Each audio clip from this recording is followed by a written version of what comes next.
మీరు కలిసినప్పుడు కూడా ఎక్స్ప్లోరేగా చేశారు, you are living your best life. Yeah but still past 3 months నుంచి అది లేదు కదా, ఎపిసోడ్ అయిపోయింది. మనకు ఒక సీరియలే బోర్ వస్తుంది, మనకు నచ్చిన సీన్స్ లేకుంటే, మనకు నచ్చినట్టు ఉండకుంటే. ఒక సీరియల్ 5 ఏళ్ల నుంచి కంటిన్యూ చేస్తుంటారు, తెలుగు సీరియల్స్ అవి ఇవి, హిందీ సీరియల్ బాలికావధు అని ఒకటి వచ్చింది కదా, చిన్నారి పెళ్లి. ఈ ఫేజ్ పాస్ అవుతుంది, మళ్ళీ బెస్ట్ ఫేజ్ వస్తుందని ఎక్స్పెక్ట్ చేయలేదా? ఇంపాసిబుల్ అయిపోయింది. అంటే ఒక ఏమంటారు, ఒక ఎపిసోడ్ క్లోజ్, చాప్టర్ క్లోజ్ అయిపోయింది. ఆ లవ్ అనేది, అఫెక్షన్ అన్నది కొంచెం తగ్గినా తీసుకోలేను నేను. అంటే మా మధ్యలో కానీ తనకు నా పైన, నాకు తన పైన 1% అటు ఇటు అయితే కొంచెం మైండ్ ఖరాబ్ అవుతుంది. అంటే ఎందుకు ఇట్లా, అప్పుడు అట్లుండే ఇప్పుడు ఇట్లా ఎందుకు ఉంది అనేది ఎక్కువ. That's what life is. But still మీరు అన్నట్టు హోప్ ఉండింటే మంచిగా ఉంటది. అప్పుడు ఎందుకు అట్లా, ఇప్పుడు ఎందుకు ఇట్లా, మళ్ళీ అట్లా అవుతుంది అన్నది లేనే లేదు. కాబట్టి అనవసరం కదా, అంటే ఇద్దరికి అది ప్రాబ్లమాటిక్ గానే ఉంటది అనిపించింది. తను ఒక ఇంటర్వ్యూలో చెప్పింది మీకు కోపం ఎక్కువ అని, బట్ తన ఇంటర్వ్యూస్ అన్ని చూస్తే షీజ్ అ స్టబర్న్ నేచర్ ఉన్న అమ్మాయి. ఆ స్టబర్న్ నేచర్ మేబీ తన చైల్డ్హుడ్ కూడా చెప్పింది, కొంచెం డిస్టర్బ్ చైల్డ్హుడ్ ఉండడం వల్ల మేబీ తనకి ఇంకొక ఆప్షన్ లేదేమో స్టబర్న్ గా ఉండడం తప్ప.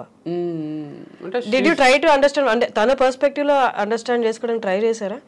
అంటే మేబీ తనకి అదే ఆప్షన్ ఏమో. స్టబర్న్ అని ఏం కాదు పాపం, ఇంటర్వ్యూస్ లో దాంట్లో స్టబర్న్ గా ఉన్నట్టు అనిపిస్తుంది. She's very friendly, jovial, casual. అసలు కెమెరా లేనప్పుడు అట్లా ఉండదు తను.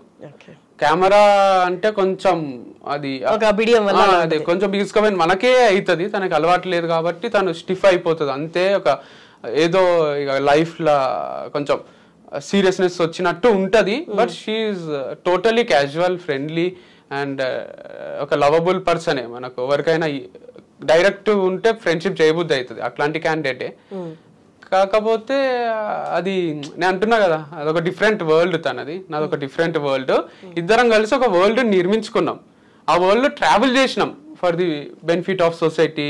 మా బెనిఫిట్ కోసము, సొసైటీకి ఏమైనా చెయ్యాలి, మేము కొంచెం డబ్బులు సంపాదించుకోవాలి, లైఫ్లో మనకు ఒక గోల్ ఉండే, అంబిషన్ ఉండే, అది నెరవేర్చుకోవాలి అనే దాంట్లో ట్రావెల్ చేసి అన్ని మర్చిపోయి కొట్లాడుకోనికనే స్కోప్ ఉండకుండే.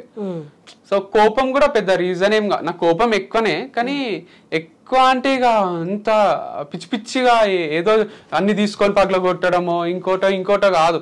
అప్పటి పూర్తిగా ఏదో ఒక మాట అనేసి మళ్ళీ సారీ చెప్పడం కూడా అలవాటే నాకు. అంత ఈగో ఏముండదు, సారీ అని చెప్తాను, నార్మల్ అయిపోతాము.